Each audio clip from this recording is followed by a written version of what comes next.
And we're just doing, just testing everything out, making sure that everyone can hear us. I'm sitting here in beautiful Bethel, Alaska. Nice. Sun is shining.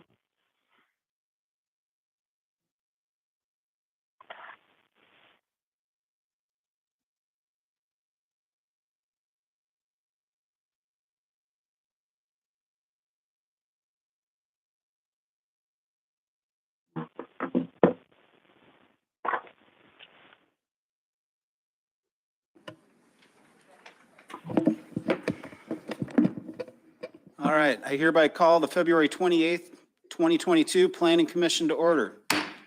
Madam Clerk, would you do a roll call, please? Commissioner Glenn, I'm here online. Commissioner Allen, Here. Commissioner Chesbro, Here. Commissioner Rubio, Here. Commissioner Elder is absent, Commissioner Glashen, Present. Commissioner Scoggin. Here.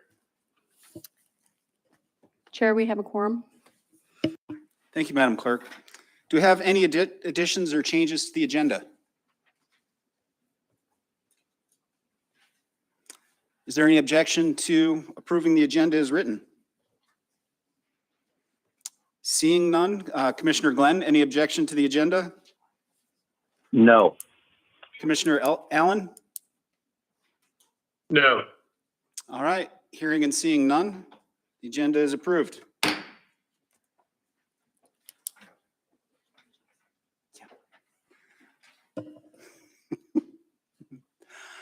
Mr. Strawn, I hate to pick on you again, but would you do the honor of leading us in the pledge?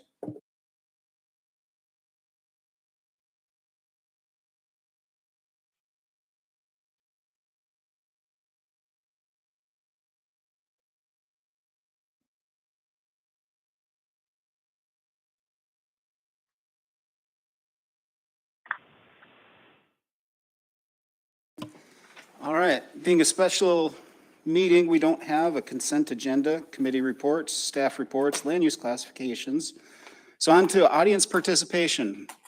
Any member of the audience that would like to speak for 3 minutes on a topic not related to what is up for public hearing tonight, which is Resolution PC 22-02.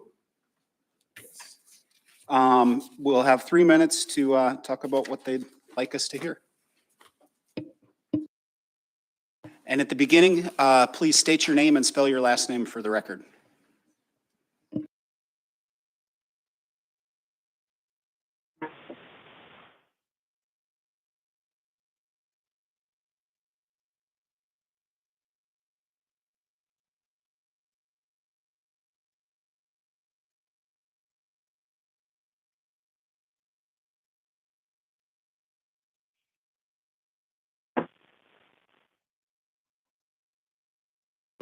All right, there is no one signed up to speak. Is there anybody in the audience that would like to speak on anything that's not on the agenda tonight for public hearing? All right. Therefore, oh, we do have someone online who would like to speak? That is correct. You want to go ahead and unmute them? You'll have 3 minutes to speak. If you would please state your name and spell it for the record. Go ahead. Yes. Hello, my name is Patricia Fisher. I hope you can hear me. Can you confirm that? Yes, we can, ma'am. Thank you. My name is Patricia Fisher. I am commenting in opposition to PC Resolution 22-02. First, I would like to say that I am not, yes? Ms. Fisher, there'll be an opportunity to speak to that topic later in the agenda. I'm sorry, I thought since this was a special meeting, that was all we were doing. All right, I'll do that again later. Thank you. All right, is there any objection to closing the public hearing? Hearing and seeing none. We're now on to public hearing legislative matters. Resolution PC 22-02, Resolution of the Matanuska-Susitna Borough Planning Commission recommending approval of an ordinance amending MSB 17.30 conditional use permit for earth materials extraction activities to allow for an exemption of 20,000 cubic yards annually without a permit. Staff is Mr. Strawn, Planning and Land Use Director. Mr. Strawn.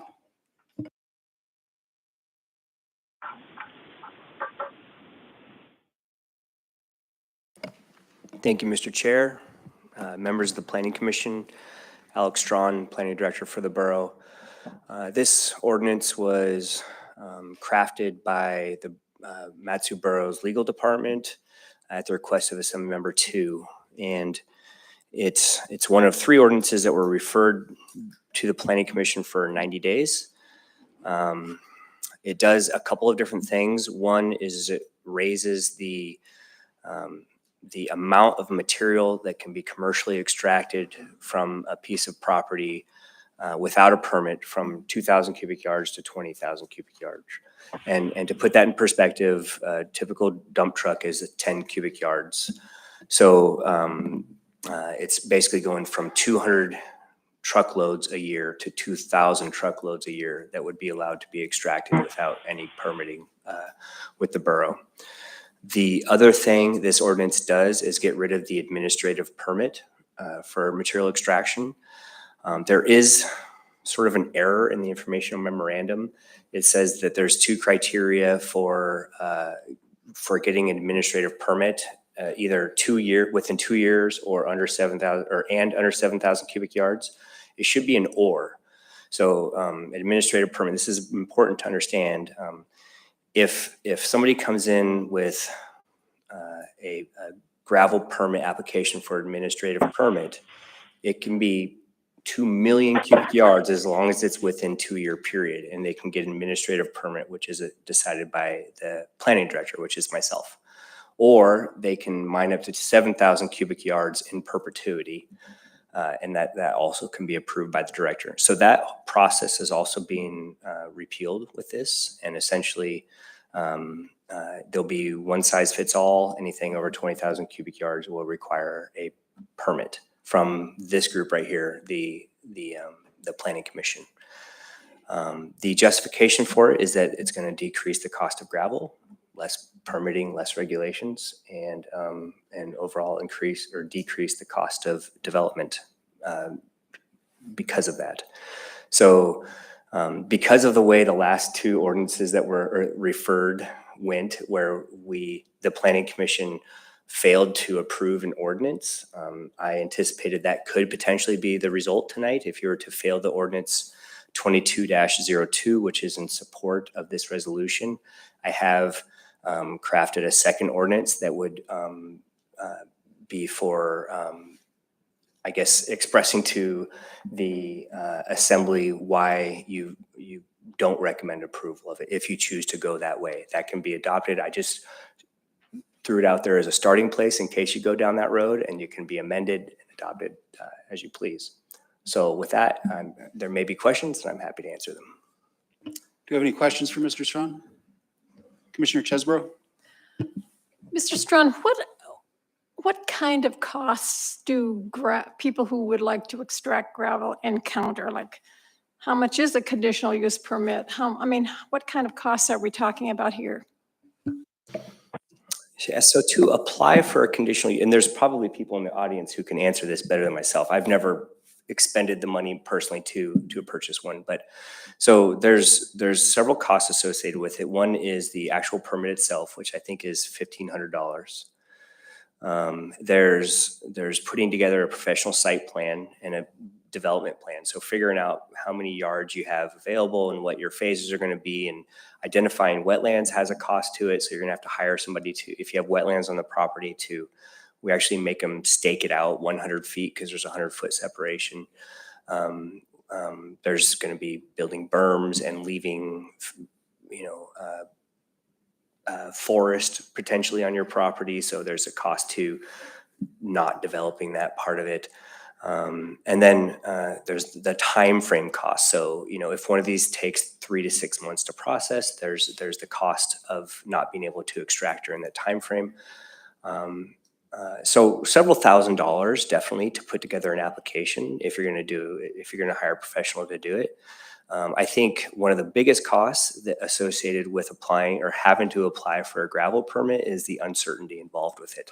If somebody bids on a road project, they're hoping that they're going to have a permit in hand sometime down the road, and there's a possibility that the answer is no at the end of it, and they've got to scramble to find some other place. And so uncertainty is hard to quantify, but it's definitely a real cost for the gravel pit owners.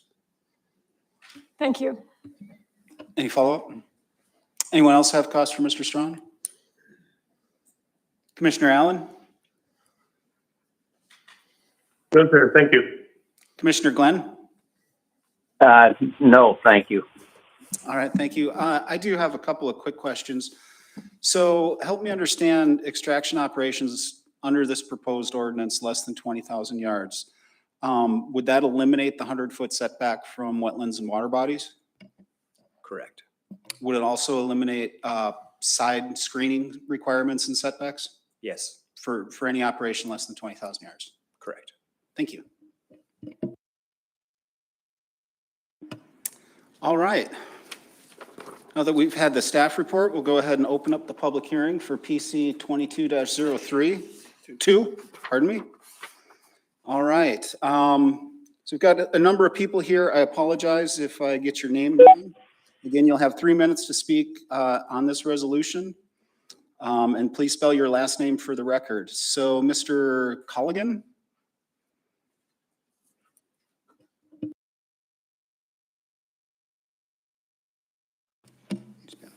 My name is Steve Culligan, a resident of Wasilla. Also represent Alaska Rock Products Association, a almost 20-year-old group of Valley and Anchorage and Central rock producers, gravel producers, that get together and help establish best practices. In the short, we're here to oppose this legislation, not because we're happy to have regulations and the like, but just because 15, 20 years ago, we've been through this process, and the current CUPs and other permits we feel are fairly reasonable and have helped over the years kind of facilitate the communication between the public, the borough, and the operator. What we might save in time, we spend making up in collateral damage and dealing with the public and other things, and feel that the current process is fairly reasonable. On the other hand, that being said, we do feel that if on the larger permits, if we meet all the criteria, have all the engineering, have all the surface and subsurface and all the other things, that a permit should be approved and not be overtaken by social media and lobbying. But that being said, the reason, some of the things to kind of get an idea on, when developing resources in rock products, this permit is just the start of the requirement. You can eliminate the amount, but that doesn't alleviate you from the other state, DEC, environmental, and federal requirements that the public may or may not know about. So I love the fact and would like to see as little regulation as possible. But in reality, I think the way it is now, we'd like to see some other improvements or different changes. But in this case, I think it provides a fair and balanced effort to communicate with the public. And some guidelines for development. A lot of black eyes and yelling and tilting at windmills in the past have been alleviated with some decent regulations and decent comments and the like. I very much appreciate your public service.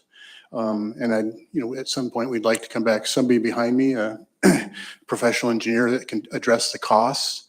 But this permit, it all depends on the size of the actual development. On a larger permit, it's not just the cost of permit. You have professional staff also working with the engineers and project managers. Large organizations are the ones that the federal agencies, the MSHA and the DEC and others, show up with their cash register and don't leave their front gate until they've collected their fees to pay for their wages for the day. Doesn't matter how well, and I think that we have some great operators in the valley, and there has been a few problems. But overall, Alaska Rock Products is here, and we've been around trying trying to coordinate and facilitate those communications and have fair and meaningful regulations that serve the public, but also allow development. This community needs those resources for its public projects. Thank you. Thank you. Ms. Adamson?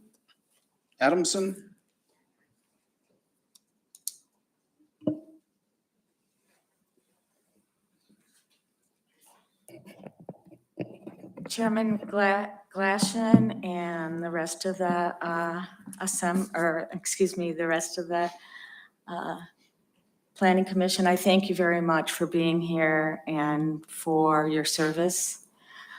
My name is Jill Adamson. I live in Talkeetna, and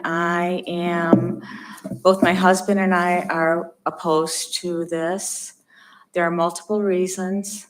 The conditional use permit is a check and balance where the community citizens are involved in ensuring that federal, state laws are followed. And there are well-known instances, not based on lobbying or Facebook or anything else, where state and federal laws are not followed. And that's with a conditional use permit at the lower level. I see nothing there's some ethical concerns too about this proposal. Is it self-serving? Is it for the betterment of someone else's pocket? And I see nothing in the proposal that says where it's to the best interest of the citizens of the Matsu Valley. Gravel extraction includes hard rock extraction and everything that comes with it. That includes blasting, that includes sorting, shaking, loading, the dust that comes from all those activities. And to have only a half a mile notification for residents in an area is profound. We've had sound, noise, and dust carry for miles up in Talkeetna. And it's not just Talkeetna.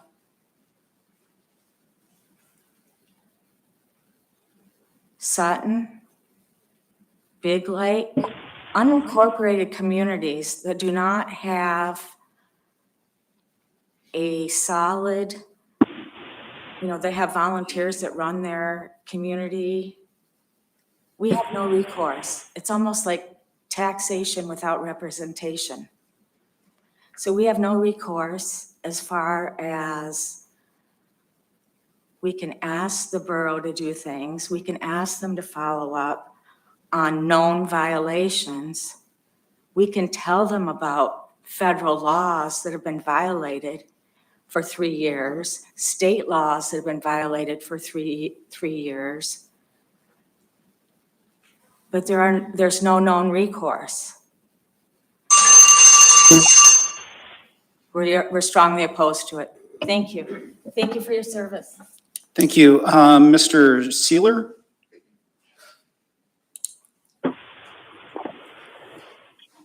Hi, my name is Frank Seeler. Last name is Sihler. My concern about is from 200 trucks to 2,000. Yes, this is a number you guys have probably written down somewhere. But who is able to tell if there's not 3,000 trucks going out of that place if the guy had not needed a permit? A normal property owner in the valley needs a permit for a driveway and a culvert to make sure that the runoff is taken care of. So if you dig a hole with like 2,000 trucks plus and nobody can control it, like you don't need wetland improvements anymore. Yes, the feds maybe want to see that, but it takes probably a long time till something comes up, right? A violation. Somebody has to say, hey, that guy is violating that. And then it takes probably a couple of years down the road till something happens. So I think the permit process is made for a reason that you probably can keep track how many loads get out there. that certain things like dust, noise, other means of transportation of the gravel gets taken care of. And I'd be strongly for it that that doesn't happen, that you can move through 2,000 trucks with no oversight and seat. It's also a tax thingy, right? So if you move like 2,000 trucks out, nobody has taken a permit, then how taxes will be paid from that profit it's made there? So I think it's opening a door to just uncontrolled behavior, and I don't like it. That's all. Thank you. Ms. Sealer?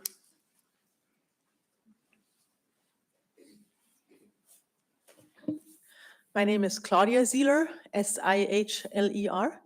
And yes, I'm strongly opposed to taking that conditional use permit away for up to 2,000 trucks, 20,000 cubic yards per year. That is a ton of trucks going through.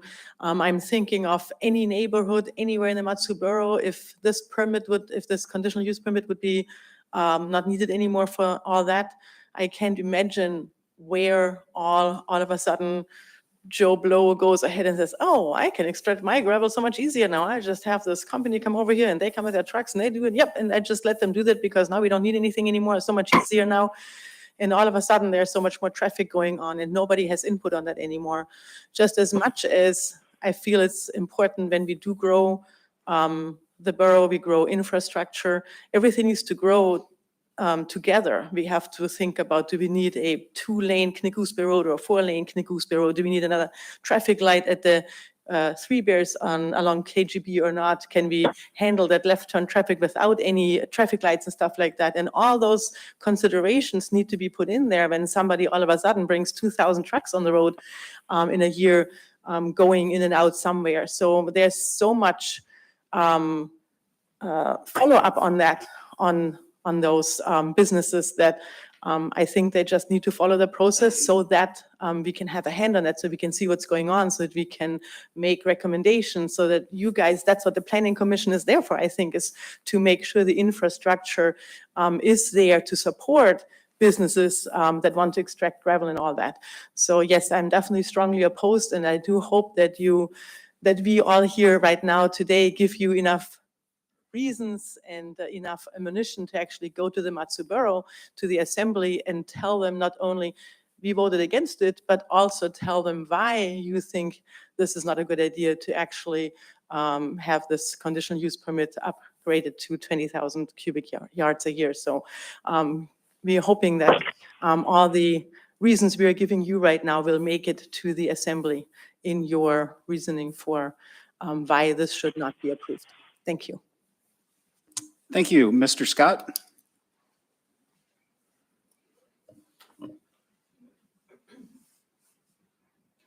My name is Chad Scott, S-C-O-T-T.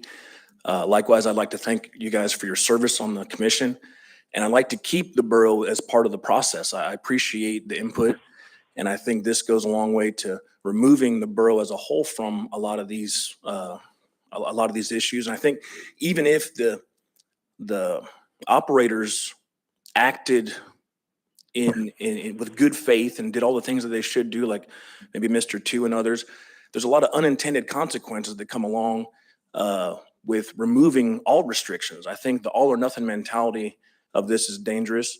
I believe that we should approve more. I think it should liberally be approved and maybe remove some barriers. I don't know what can be done to make the process easier for maybe these limits. That's something that should definitely be looked into. But there's more concerns beyond just the dollars and cents or the geological process and permitting. In our community in Meadow Lakes, we found that something like a 20-year-old comprehensive plan, on top of everything else, is another reason to disapprove an application. It's not just whether it can be done properly or all the engineering's done or everything else is checked. There's a community involved in these areas, and I think smaller gravel operations could be beneficial to the community. They're more likely to not strip mine like companies have done in Meadow Lakes. They're more likely to reclaim property and have it usable maybe for development. But I think that should be managed, not for the best case, but for the worst case scenario. There's always going to be issues, especially with when you open this up to any operator or smaller operators, especially that things could go wrong, even if there are other regulatory bodies in the state and other groups. The lower you set the bar, the more opportunity there'll be for issues. So I'm opposing this resolution 2202, and I ask you just to think about the consequence and your role and the borough's role. And I'd ask you not to remove yourself from the process and allow us to have some guardrail, some protection for the worst case scenario, for the situations where it's obvious there shouldn't be a development, even though we want to encourage reasonable development and projects that should be approved. There's always going to be that minority, that case, especially like Meadow Lakes, where everything else may check, everything else may be done properly, but the community has something in place that the borough has supported, that comprehensive plan. And so there's issues beyond just the regulatory that have to be upheld by the borough. And I appreciate you guys doing that. Thank you. Mr. Oliver? Once again, I remind people to please spell your last name for the record. You did say Mr. Oliver, didn't you? Yes. My name's Roger Oliver, Oliver, 6721 West Jones Drive. I oppose this. It's been working. The current code that we've had has been working good for us. Why would we want to change it? I mean, that's an absurd amount when you think about 2,000 going to 20,000. And the impact difference that you're going to have at 2,000 cubic yards and at 20,000 cubic yards. And it's like the gentleman smoke. How do you know he's going to take 20, 25,000? Next year, they're going to take more. Every year, they're going to take 20,000 cubic yards they can take. Is that correct? And That is correct. can you imagine, let's say I've got a lot besides each one of you. I can go in there and dig a hole, make a big hole there and leave it. And you can't say anything about it. We have regulations for a reason. We need to keep these regulations. This is what makes America great. And to give the people a voice, to voice their opinion one way or the other on issues, and to have a government body that represents us. I'm strongly opposed to this, and I thank you very much. Thank you. Mr. O'Brien? Good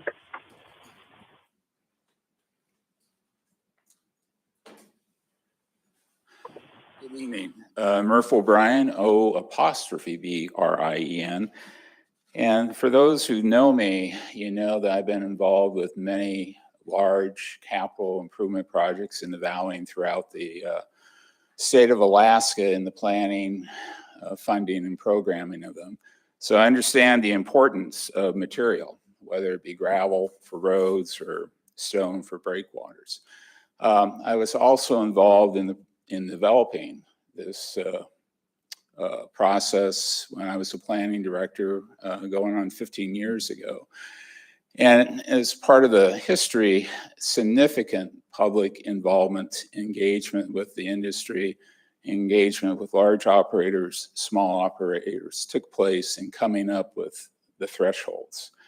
And I hate to contradict a fellow planning director, but the issue of the administrative permit of being, either or, if it's 2 years, that was a compromise that was installed when DOT, my former employer, called up and said, Murph, what are you doing? What about road projects? So that was a compromise to ensure that the gravel would be available for large road projects. So however much gravel was needed within that short period of time could move forward with a administrative permit. So a lot of thought has gone into this. And frankly, the 2-paragraph justification to overturn this is ridiculous. There's no thought behind it. The only reason is cost. There's other costs involved. There's costs to the property owners. You know, what we tried to do with this ordinance originally is to say, okay, we need the gravel. If you're going to do the gravel, you need to have permits and you need some requirements. You need to mitigate some of the impacts. You need the berms, you need the screening, you need to ensure you don't break through the water table to create another lake. And those are the things that we're trying to protect. Not real high bars, but some mitigation measures. If you can meet those, you should be issued a permit. Now, 20,000 yards is a big hole. You've heard that. The next year will be 40,000 yards. The year after that, 60,000 yards. And without any mitigations or setback from wetlands or streams, no screening to adjacent property owners, all the benefit is to the developers. As a property owner and a 40-year resident out here, we should have some protections to our investment. So there's a balance.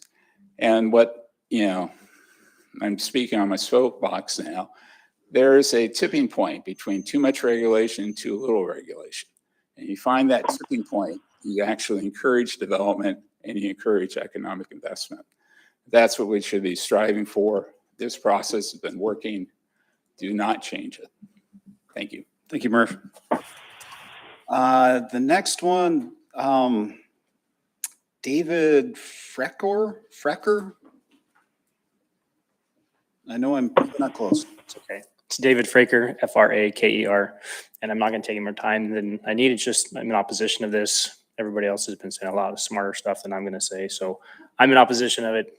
The Sylvan gravel pit didn't go through because the community came together and we fought it, and this would basically just completely overturn all the work that was put into that. So thank you for your time. Thank you. And now an even harder one. Kennison? Let's see. Here's the part I can read. 718 West, oh, maybe not. 7118. Okay. Yeah, Kathleen. Between my eyes and my knowledge of English. Okay, so this is not my favorite thing to do, and I had to speak twice for the Sylvan Gravel Pit. My name is Kathleen Kahneman, Koeneman. I'm a water operator for the 49er subdivision in Meadow Lakes. We've just had a gravel pit issue at the proposed Sylvan pit. It's been denied twice. I'm highly concerned about the quality of water for the borough residents. I'm strongly opposed to having permits processed without public comments being addressed. Also, I think the last meeting we had, two people came up with figures for how much our property value would go down if our Sylvan gravel pit had went through. It was 36% or 40%. And we had like 300 residences around the Sylvan gravel pit, which would have been affected. Anyway, I am strongly opposed to this being processed. Thank you. Thank you. Ms. Hanasek?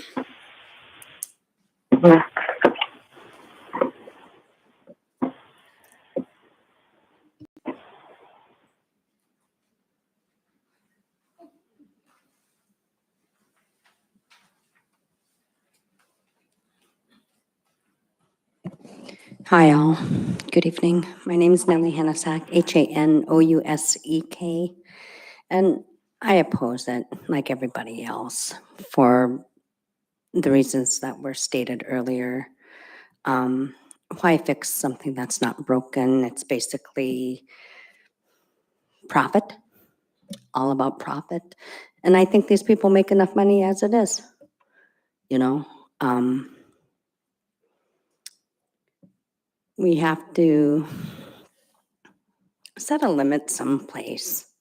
You know, it's not about organizations or corporations that want to just overstep their boundaries. And you know that's what's going to happen. If there's no regulations or oversight And that's where each and every one of you come into the picture. And we're really, really glad you guys are here, only because we have the opportunity to say, no, we oppose this. And without that, they're just going to do what they're going to do. And there won't be any regulations to stop them. So, of course, I'm with the Sylvan Gravel Pit Group, and we were very loud about the opposition of that pit. And we're very, very grateful that we were able to come in front of you guys and just oppose it, and you were able to hear our voice. And thank God it was opposed, and, you know, the story goes forward from there. But if we didn't have that availability, you know, they'd be building that pit. But by the grace of God, we have that option to come and make our voices heard. And that's America. You know, that's where we're at. These people can work some other thing out for, as far as revamping maybe some of their processes. Who knows what they can come up with, but I think they're smart enough to do that. So anyway, I'm done. Thank you so much. Thank you. Ms. Gottschall? And I oppose it. Good evening. I'm Sarah Gottschall, Gotschall. I'm also in opposition of the 2202, and I have a lot of thoughts on it. Last time I talked about the seal and all the great resources we have, but really I think I feel like it does just boil down to kind of a money grab by the people that want to drop this permitting regulation. But my husband and I own a small business in the valley, and there are simply costs to doing business. And if the permitting comes with a fee of $1,500 or $5,000, it seems like it's been working okay because we've got a lot of development. I've been in the valley now for 11 years, 20 years prior to that in Anchorage. And so I've seen that just explosion that's happened, and it's inevitable. But I don't think that it's responsible of the borough government to just sort of write a free ticket for certain business owners, particularly when the stakes are so high to residents that would be impacted from that. So thank you. And thank you for what you do and being here and listening to us, and appreciate it. Thank you. And the last person signed up, Ms. Phillips Johnson, I believe.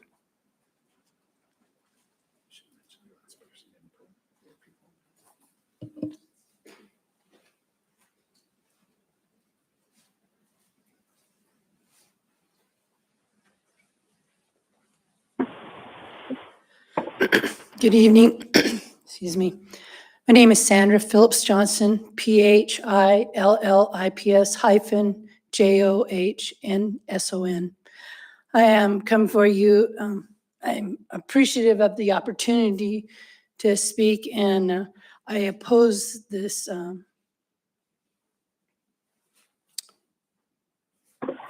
I can't remember the number, but I oppose it.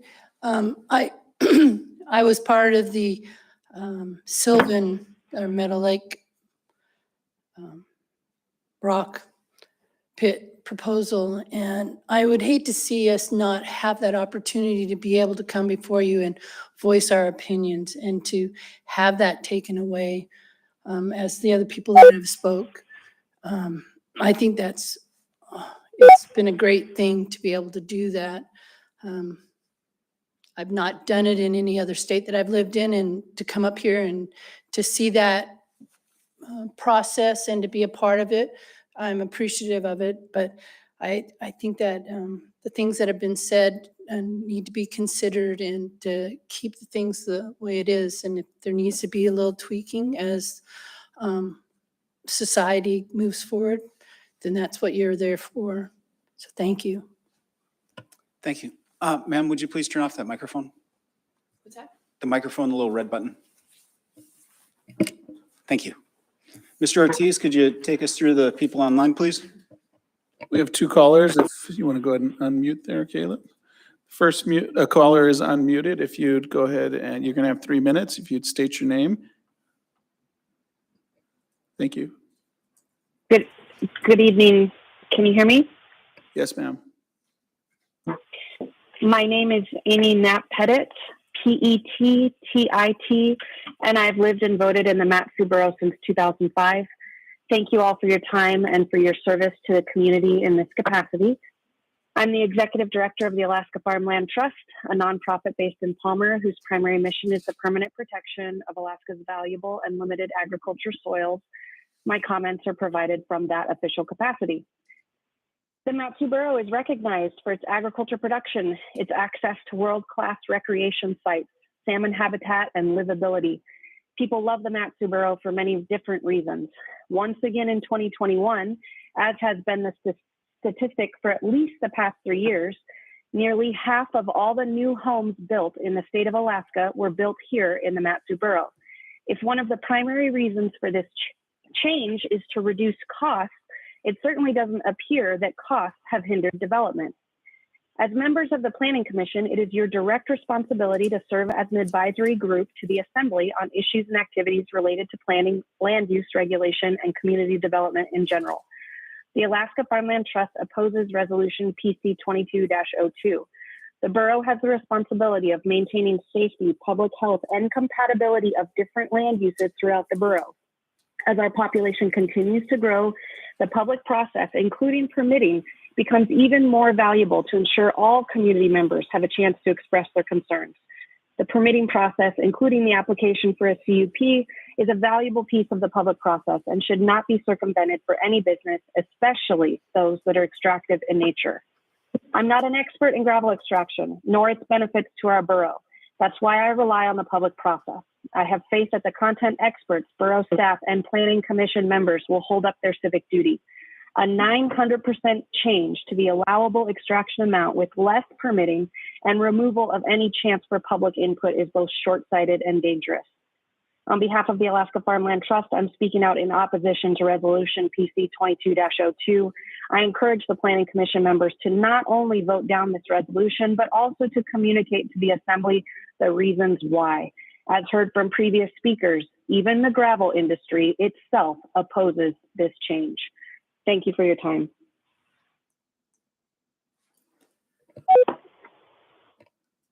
Will the next caller go ahead and state their name and spell it? You'll have 3 minutes to speak. Go ahead. Yes, my name is Patricia Fisher, Fisher. I'm a resident of Meadow Lakes. I am commenting in opposition to PC Resolution 22-02. First, I would like to say I am not opposed to gravel mining. Gravel is certainly a necessary commodity here in the valley. My comments concern public process. These changes to the conditional use permit process would dramatically affect the ability of residents to comment on a pit which could go in next to them. The resolution raises the requirement amount for a permit from 2,000 cubic feet a year to 20,000 cubic feet in a year, an increase of 10 times the current amount. A mining operation of that size could drastically affect water, air, noise, and traffic in a neighborhood. There could be up to 2,000 truckloads a year from a 20,000 cubic foot mine, 4,000 vehicular round trips. A homeowner or a neighborhood has the right to comment on these changes. The cost to develop a pit, as laid out with Mr. Strawn, are insignificant to the cost to the physical and mental health of the owners of the adjacent property. Plain and simple, an owner has the right to comment on such change. It has been said that perhaps in some locations, say a remote location, a permit might not be necessary. I would like to say that is exactly the reason for a hearing. If a gravel extraction operation would not impact a neighborhood, then that will come out in a CUP hearing. That is why the current code is reasonable and necessary. I am pleased to hear that the gravel industry is opposed to this resolution. This is a process that is working. Do not change it. I urge you to reject Resolution 22-02. Thank you.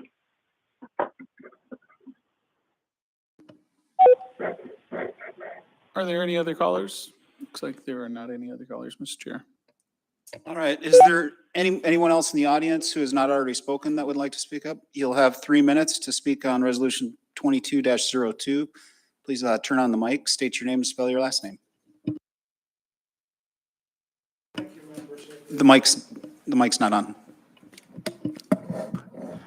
Thank you, members of the Assembly, for the opportunity to be here, and thank you for serving your time. My name's Mark Cottini, C-O-T-T-I-N-I.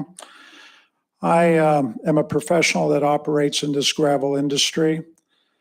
Not only that, I'm a civil engineer that has helped write the regs for the, I should say I helped provide input with Murph O'Brien when this went on. And just for a little bit of history, at that time we were debating is a 0 exemption, a 2,000 yard exemption, or a 7,000 yards exemption, just 3.5 times bigger.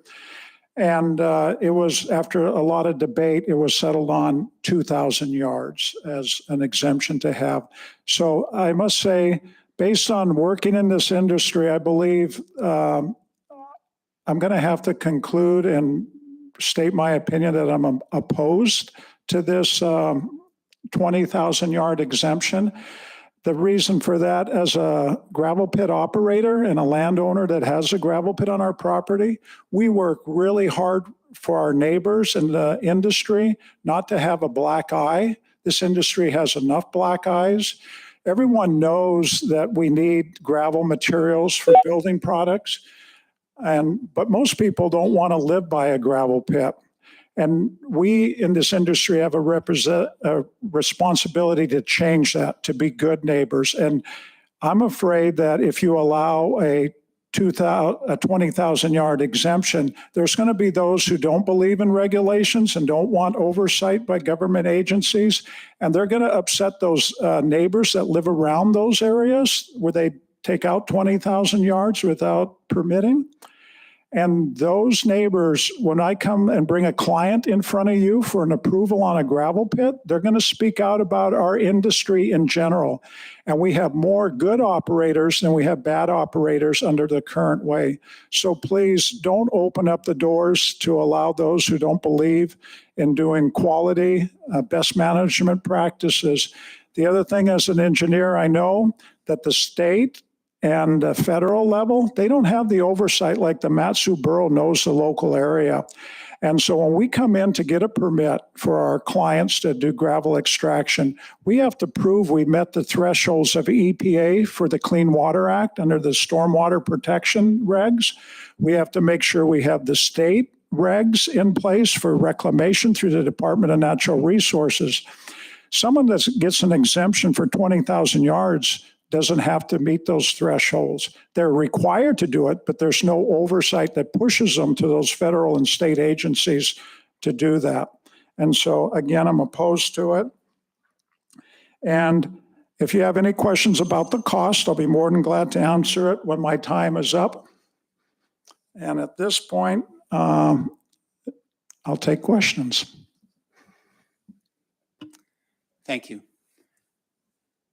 Is there anyone else that would like to speak on PC 22-02? Please step forward. I know you know the drill. Thank you very much, members of the commission, Mr. Chairman. My name is Jim Sykes. That's S as in Superman, Y-K-E-S. And I served 6 years on this assembly fairly recently, and I have just listened to an enormous amount of very thoughtful informational testimony. I hope you take it to heart. The only comment I really have left to make is on the assembly, gravel pits came up quite frequently in my district, and that was District 1. And I got to tell you, when you get a call from an elderly person who says this new gravel pit just started up, and my well is not running clean water anymore. And it's up to them to prove that it's the gravel pit that's causing it. That's just not something you can prove. And all the other things have been mentioned, the dust, the noise, the traffic, and they are significant. On the other hand, I know a gravel pit, and there's probably more. I think that there are a lot of great operators. They do about 20,000 yards a year. They're in a neighborhood, and they have the buffers, and they've got the setbacks, and I don't know if they monitor water, but they've done it right. And so it can be done, and people appreciate it. They want gravel. And I think that you do have, you've heard from the people who helped develop the legislation that is already in place. I think it's a good thing. So if you go forward with approving this, consider the fact that you might be creating a two-tier system. You've got a lot of people who have already done this right and who are currently operating. So the people who have put in the effort to make sure that it is done right has cost them some money as a cost of doing business. Consider the fact that you might end up with a complaint that says, you've created a two-tier system here. Are you going to spend taxpayer money to buy all of us out that spent the money to do this right and open it all up? I just put that out there for your thinking. I think that you do have a good law that's now in place, and it's well thought out, and I don't think it needs any changes. So I'll join all the other people tonight who testified and recommend that you not pass this resolution 2202. Thank you very much. Thank you. Is there anybody else that would like to speak to 2202, either on the phone or in the room? Mr. Chair, we have two others on the line. If you want to go ahead and unmute that one, three. We'll go ahead and unmute you. If you'd please state your name and spell it. You'll have 3 minutes. Go ahead. Hello, my name is Mike Szymanski, spelled S-Z-Y-M-A-N-S-K-I. I live on Big Lake. I own other property in the Big Lake and Stephen Lake area. If this were to pass and become law, I'd be in a position to extract thousands of yards of gravel and make a lot of money at it. But I think it's crazy. I think it's irresponsible. And I have to associate my remarks with the other people who have spoken tonight. It makes absolutely no sense to do it. I could profit by it, but I just don't see it. I think it would severely impact my neighbors and other people who live adjacent to me in particularly Stephen Lake area.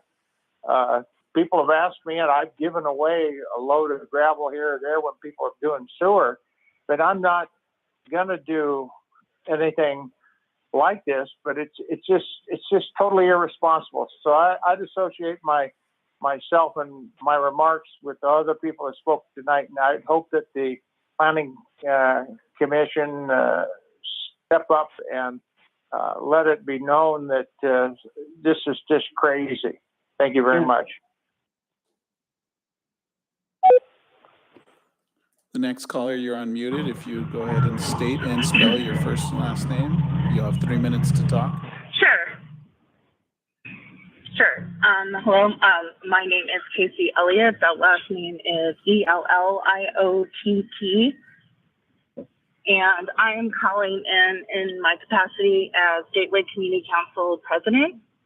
And I wanted to say that the Gateway Community Council met on February 2nd, 2022, after hearing more about this ordinance and in debating the merits and potential consequences, we voted to oppose 22-02 as written unanimously.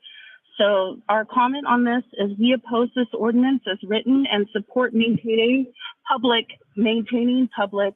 comment opportunities. Under this proposed ordinance, the community and the community council would not have a voice in many projects which potentially could have negative impacts on surrounding properties. For example, the ordinance as written would potentially allow gravel extraction to occur in closely structured residential neighborhoods or shared community assets such as the Matanuska Greenbelt with no public input. Moreover, The ordinance as written would negate reclamation requirements, and owner-operators would have no requirement to return the property to a usable state when extraction is complete. Thank you for allowing me to comment, and I appreciate everyone else's comments as well. Thank you. Thank you. The next caller, if you are unmuted, go ahead and state and spell your name for the record. You'll have 3 minutes to speak. Go ahead. Okay, Stephen Edwards, STPHEN-EDWARDS. I'm a road maintenance supervisor, and of course we use lots of gravel for roads, so we're always happy to have additional gravel sources. But I haven't heard any valid reason for what problem we're trying to fix with this ordinance. I haven't experienced any problems with what was in place previously. It seems like a good balanced system to get community involvement in new pits. And so I am opposed to changing that from the existing system. So that's all I have. Thank you. Do we have any other callers, Caleb? One more.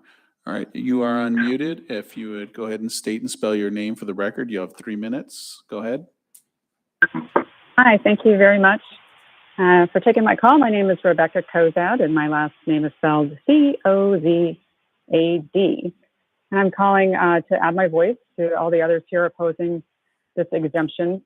There is obviously widespread opposition to increasing it, but I want to address specifically the effects of the exemption and the criticality of writing enforceable ordinances. One of you earlier asked if screening would be effective, and sort of led to the idea that the CUP only provides aesthetic protections and perhaps public notice. And there's discussion about how this is only the beginning, but Mark was pretty clear, and I would have to say I agree with him, that there's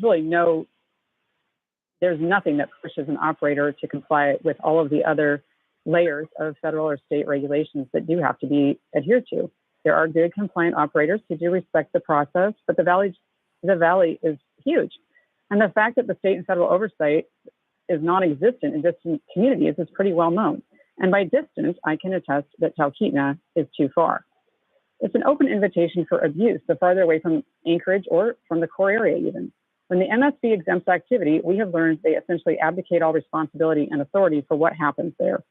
If an operator finds it expedient to not file for a mining permit, obtain blasting fitness certifications, adhere to the Clean Water Act, obtain stormwater pollution prevention plans, blast without notifications to residents or overhead utilities, block or damage roads, meet any other state or federal requirements, there is not necessarily any enforcement. In fact, state government actively promotes extraction throughout the state, and they do not have a record of compliance or enforcement in our community.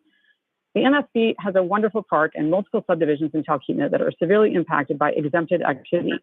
The unintended consequences of this exemption have been profound and are surely far outside the original assembly intentions of that exemption. The burden falls to the victims to underwrite the cost of attempting to hold operators responsible, and the costs are prohibitive. I'm opposed to this exemption for all the reasons expressed here, but I would go further and say the MSB should amend this existing regulation to include language that any exemptions that do exist will be revoked when all federal and state laws are not complied with. That would reward the good operators and would do away with these exemptions that allow the bad operators to continue to pollute the communities. The MSB will not have any authority to make them comply or to do anything, or have any obligation to report it or advocate on behalf of the public or the state and federal agencies to enforce their laws. And nor can they compensate people who are damaged or litigate on behalf of residents. There's just no way to establish the volume of extraction, no weigh stations. There's no motivation to the operator to report when they go over the exemption limit, and no way for the MSB to enforce it. Can the MSB go on site and estimate volume extracted? There are only costs to the public and profits for the operators. I am completely opposed to this, and I appreciate you taking the time to hear me out.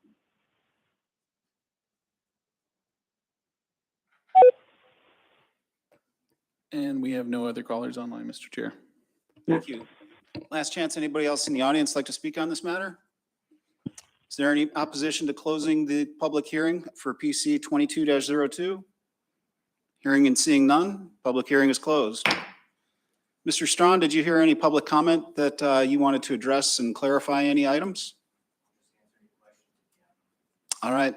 Does the commission have any questions for Mr. Strawn? Commissioner Allen?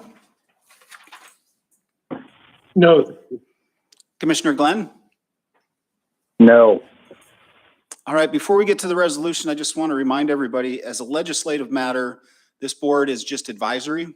What we decide here tonight is not final. That would be decided at the assembly level. I appreciate everybody coming out, but again, this is an advisory vote to the assembly. This doesn't settle anything. So having said that, the chair will entertain a motion for PC 22-02.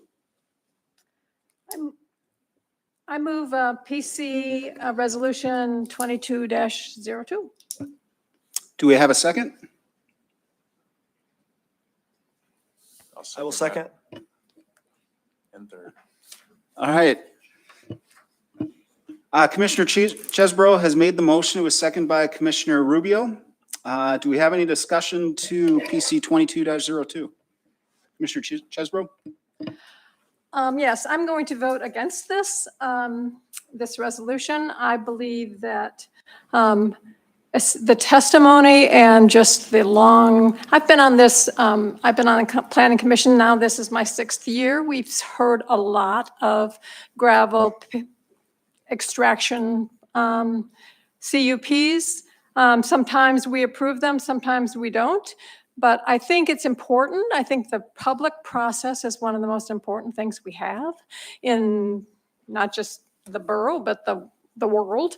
But I think allowing people to come and express their opinion, even if there are cases where we don't do what people would like us to do, I think it's really, really important. And it was good to hear tonight that the process of developing this ordinance was it wasn't like somebody sitting around in a room and doing it. It was a group of people getting together, making compromises, coming up with the best solution they could have. And there might be things wrong with it, but I think it gives us a foundation on which to work. So I will be voting against this resolution. Thank you. Commissioner Rubio, any comments? No comment. Commissioner Allen, do you have any comments? Just briefly, so for public comment, I'd also communicate our opposition, and I think for that later. So you were breaking up a bit there, Commissioner Allen. I think what I heard you say is you appreciated all the public comment and we're in opposition to this. That's correct. Thank you. Commissioner Glenn, any comments? Yeah, I'm going to vote against this. And I think it was somebody brought this before us and it was pretty ill-conceived to try to change this. So, a lot of time wasted actually. And so I'm going to vote against it.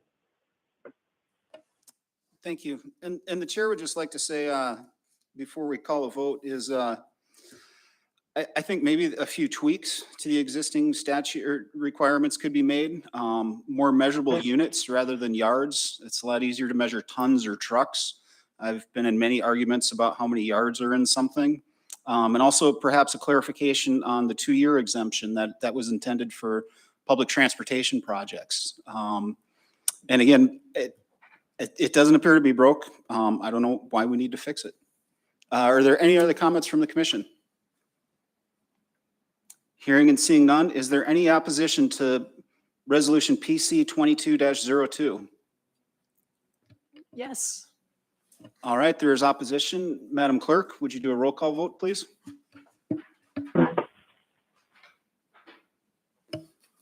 Commissioner Glenn? Against? Commissioner Allen?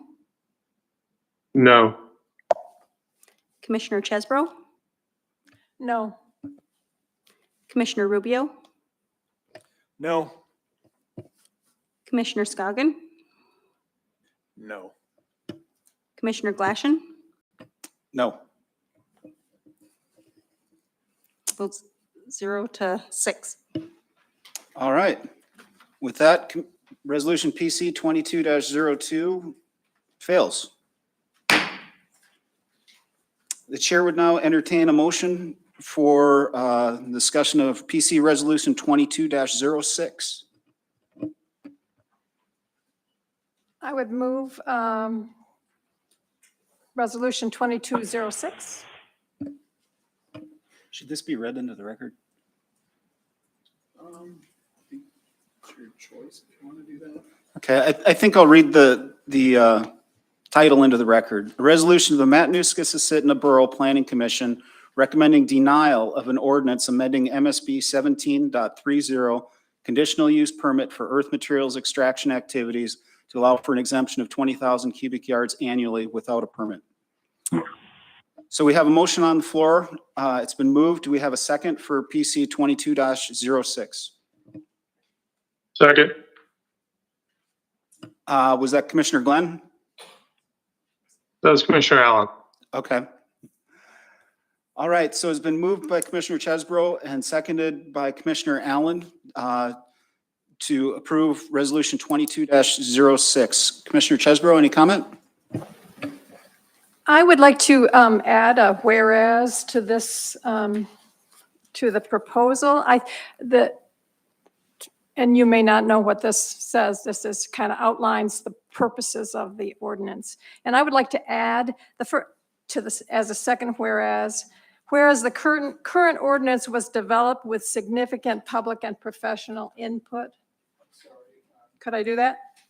You can add whatever you'd like, but I didn't catch that because I was trying Okay. to bring it up here. Sorry. All right. So I would like to. Second paragraph. It would be the second whereas, and it would say, whereas the current ordinance was developed with significant public and professional input. On the second page, okay. Whereas. I'm going to bring it up here on the screen, sorry. Okay, so.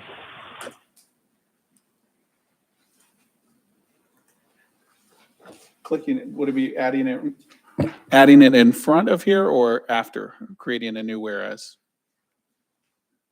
I would put it actually after the first whereas, which says it is the intent to recognize the value.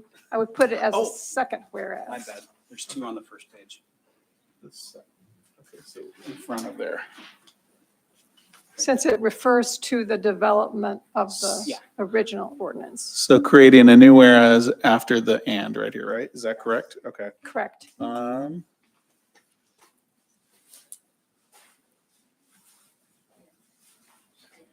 if you want to read that again, I apologize. I'm sorry. Whereas the current ordinance was developed with significant public and professional input. Was developed. Oh God, I can't see this. Significant public and professional input.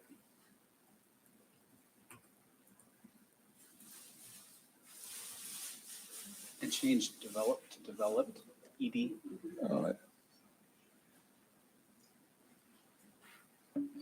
Does that reflect your intent? Yes. All right, we have an amendment to PC Resolution 22-06. Do we have a second for the amendment?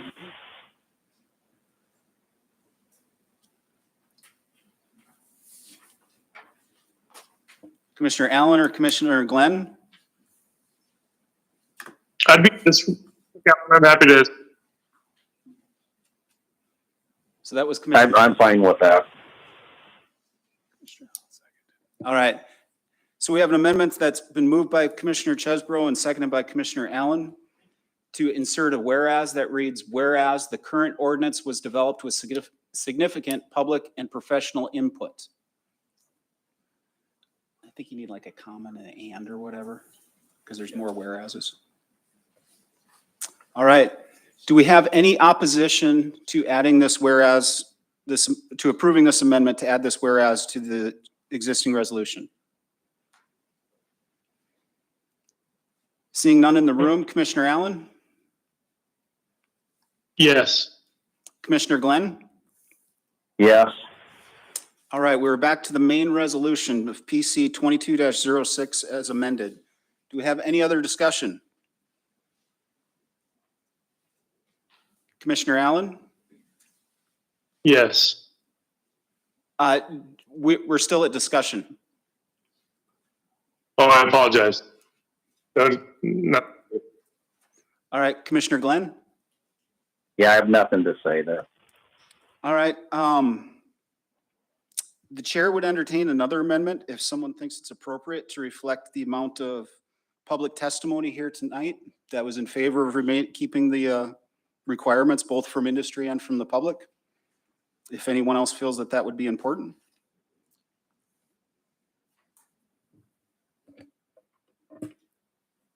I think that would be important.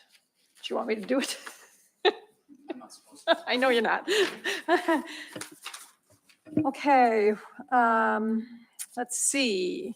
Let's make this the last whereas after the 20,000 cubic yard equates.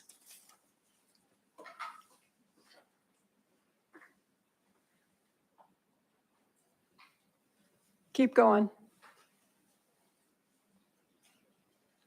Okay. And then this would read, whereas public testimony from individuals and industry support the current requirements of 17.30. You have to read that again. Slow. Whereas public testimony from individuals and industry support the current requirements of 17.30.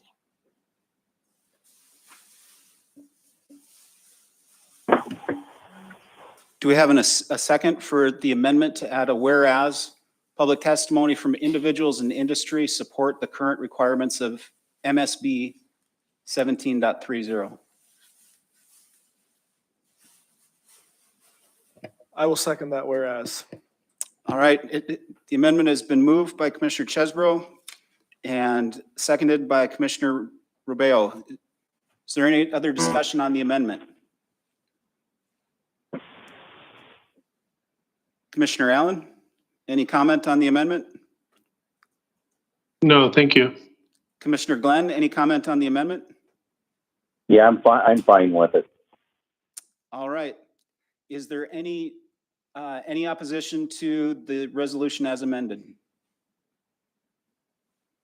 Seeing none here, Commissioner Allen? Yeah. Commissioner Glenn? Yes. So we're back to the amended motion. Is there any further discussion on the motion, on the resolution? Hearing and seeing none, is there any opposition to approving MSB 22-06 as amended? Seeing none here, Commissioner Allen, any opposition? No opposition. Commissioner Glenn? No opposition. All right, PC Resolution 22.06 is therefore approved. All right, so being a special meeting, we can move right through to Director and Commissioner comments. Commissioner Ortiz, any comment? Not Commissioner, but Jason. You were. I was at one time. No comment. Thank you, guys. Madam Clerk? No comment, thank you. Law, any comments? All right. Commissioner Scoggin? I see there, I definitely, I saw some different things on this one. I saw some good, there was some good in it where it would help certain projects in certain locations in the valley, but I've seen this with some other stuff is it's often too broad.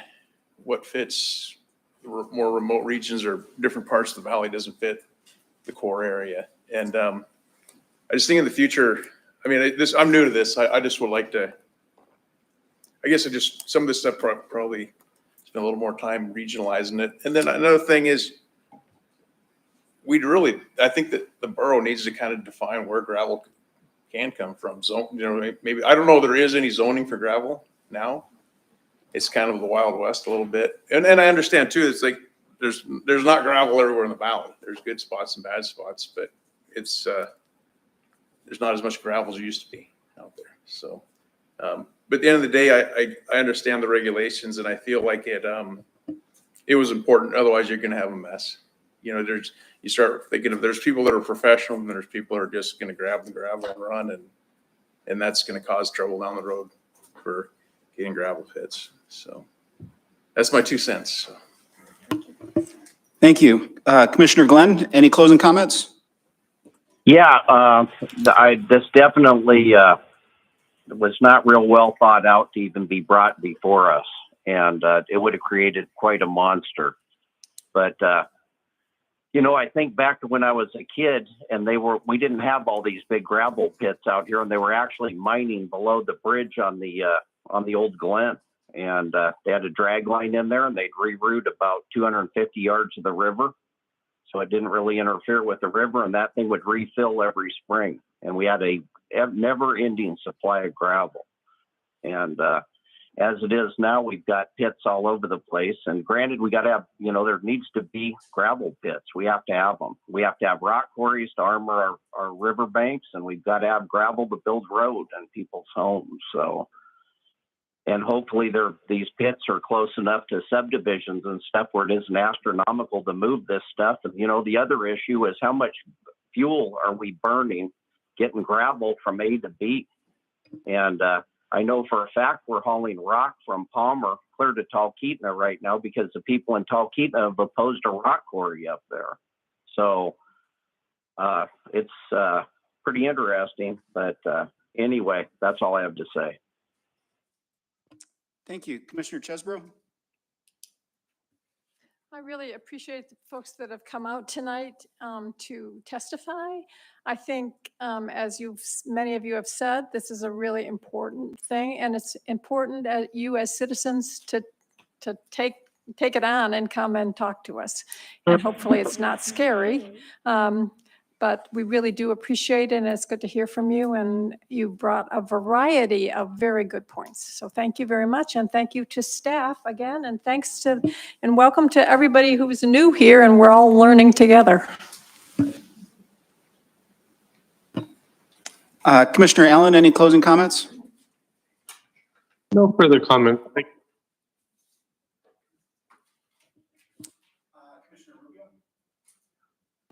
Nope, no further comments. All right, the chair would just like to thank everybody for showing up. Really appreciate the public showing up, and I know it takes time out of your day, and we're scary up here. I've been on the other side talking, but again, appreciate it. It's good to hear from you, and hope to see you at the assembly meeting too. And with that, the meeting is adjourned at 7:18 p.m.